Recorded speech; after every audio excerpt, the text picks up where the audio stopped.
আমাদের চ্যানেলটাকে নতুন হয়ে থাকলে ভিডিওটাকে একটা লাইক করে দিও আর চ্যানেলটাকে সাবস্ক্রাইব করে দিও। আর পাশে থাকা নোটিফিকেশনটি অন করে দিও, ভিডিও ছাড়ার সাথে সাথে তোমরা পেয়ে যাবে। কি শান্তি! কতদিন পর শান্তি করে আমি গোসল করছি। এভাবে গোসল করার মজাই আলাদা। লা লা লা। হ্যাঁ। জেরি, আমি থাকতে তোমার শান্তি। এটা কি হলো? শালা জেরির বাচ্চা জেরি আমার মুখে পানি দিল। ওর এত বড় সাহস! ওকে কে দিয়েছে এত বড় সাহস এই টমের মুখে পানি দেওয়ার? হ্যাঁ, এবার তো তোমাকে আমি আর শান্তিতে থাকতেই দেব না। তোমার শান্তি না নষ্ট করা পর্যন্ত আমার পেটের ভাত এখন হজমই হবে না। হ্যাঁ জেরি, এবার তুমি দেখতে থাকো এই টম কি কি করে। ই ই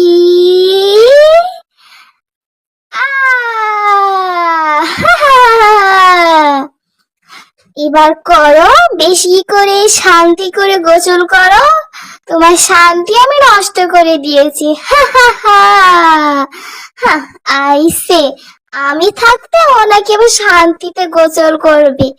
আমি যতদিন বেঁচে আছি জেরি, তোমার শান্তি এই জন্মে আর হবে না, এটা মাথায় রেখে নিও। আরে এটা কি হলো? পানিগুলো কোথায় চলে গেল?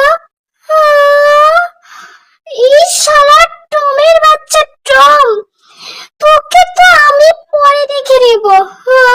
আমি কত সুন্দর করে এখানে গোসল করছিলাম আরাম করে, আমার আরামটা নষ্ট করে দিল। টমের বাচ্চা টম, যদি পারতাম ওকে টুকরো টুকরো করে কেটে রান্না করে খেতাম। আমি আমার জীবনটা অতিষ্ঠ করে তুলেছি, আমার আরামটা নষ্ট করে দিল। হ্যাঁ জেরির বাচ্চা জেরি, তুমি আমাকে এতগুলো কথা শোনালে, আবার আমাকেও মারলে। তোমাকে তো আমি আজকে দেখো কি করি।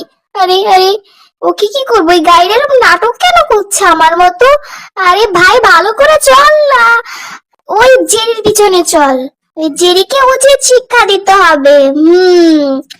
ওই টমের পিছনে লেগেছে। কোথায় পালাবে তুমি জেরি? আমি গাড়িতে, আর তুমি দৌড়ে কতক্ষণ পালাবে? ইয়া, এবার দেখো তোমাকে ধরে আমি কি করে খাবো। তোমাকে ধরে আমি চিকেন বানিয়ে খাবো। হ্যাঁ, কি সাহস! আমি এত জলজন্ত একটা প্রাণীকে নাকি ও ধরে চিকেন বানিয়ে খাবে। ওর সাহস কত বড়! তোমার এই স্বপ্নই দেখে যাবে টম। এটা কখনো আমি পূরণ হতে দিব না। তুমি কখনোই আমার মতো জেরিকে ধরতে পারবে না, এটা তুমি মিলিয়ে নিও। পালা জেরি পালা, নিজের সর্বোচ্চ শক্তি দিয়ে পালা। এই শয়তান বিড়াল টমের হাত থেকে তোকে পালাতেই হবে। তুই এত তাড়াতাড়ি হার মানতে পারিস না। আরে কোথায় গেল? হ্যাঁ, এখানেই তো ছিল জেরি। কোথায় পালিয়ে গেল হঠাৎ করে? আরে অদ্ভুত, তো ও তো আমার সামনেই ছিল, হঠাৎ করে কোথায় গেল? আশেপাশে তোকে দেখছি না। ও কোথায় লুকিয়ে গেল এইটুকুর ভিতরে? ওরে বাপ্পা রে বাপ্পা, ওরে বাপ্পা রে বাপ্পা, ওরে বাপ্পা রে বাপ্পা, আমার গাড়িটা তো একদম অ্যাক্সিডেন্ট করে ফেলেছে। ওরে বাপ্পা রে বাপ্পা, উফ, আমার মাথায় এমন জোরে আঘাত পাইছে, আমার মাথা খালি ভনভন ভনভন ভনভন করে ঘুরছে। তবে আরে আরে, এটা কি? হ্যাঁ, আরে এটা কিসের দেওয়াল? এটা দেখছি সামনে আলো আছে। এটা তো আমি কখনো এখানে দেখিনি। আরে বাপরে, এবার কি করি? এবার কি করি? আচ্ছা, ভালো করে দেখি তো, দেওয়ালটার কাছে গিয়ে দেখি আসলে এটা কিসের দেওয়াল। আহ তবে দেওয়ালটা দেখেই তো আমার ভয় লাগছে, এত বড় দেওয়াল আমি আমার 14 পুষ্টিতে কেউ দেখেনি, আর আমি এই সেই দেওয়াল দেখছি, তো একটু ভয় লাগবে না? আর এটা তো এখানে এত আলো কিসের? আরে বাপরে, আমি শুনেছি এই মহাকাশে এলিয়েন থাকে। এটা কি এলিয়েনের কোনো দেওয়াল নাকি? এলিয়েন যদি একবার এসে পড়ে তাহলে তো আমাদের খবর খারাপ করে ফেলবে।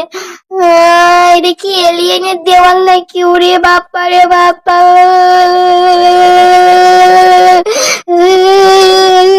আমার তো দেখে ভয় লাগছে। হ্যাঁ, শালা একটা সামান্য একটা দেওয়াল দেখে এমন নাটক করছে যেন মনে হচ্ছে, দেখে মনে হচ্ছে যেন একটা ভূত দেখে ফেলেছে ও। ভিতর ডিম।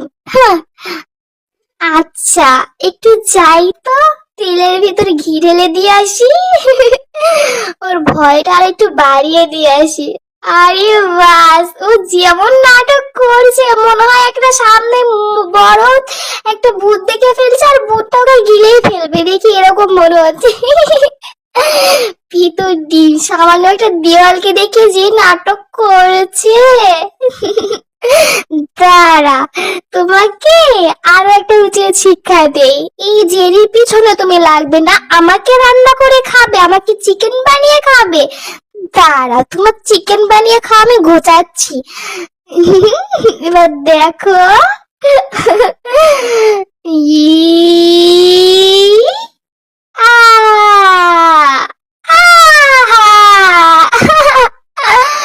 এবার নিয়ে দেওয়ালের ভিতরে চাপটা লাগিয়ে গেছো টম। এবার কেমন লাগে? আর কখনো লাগবে? এই জেরির পিছনে আর কখনো লাগতে আইসো না, বুঝো না? তাহলে এরপরে আরো উচিত শিক্ষা দিব তোমাকে।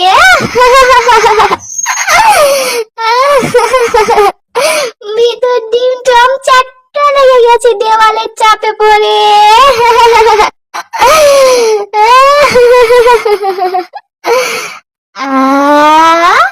আরে এটা আবার কি জিনিস? দূর, ওইটাকে দেখে আগে হেসে নেই, মনে শান্তি করে। কতদিন পরে আমরা হাসছি, টমকে কতদিন পরে উচিত শিক্ষা দিয়েছি আমি। এটা আমি কি দেখলাম? আরে বাহ!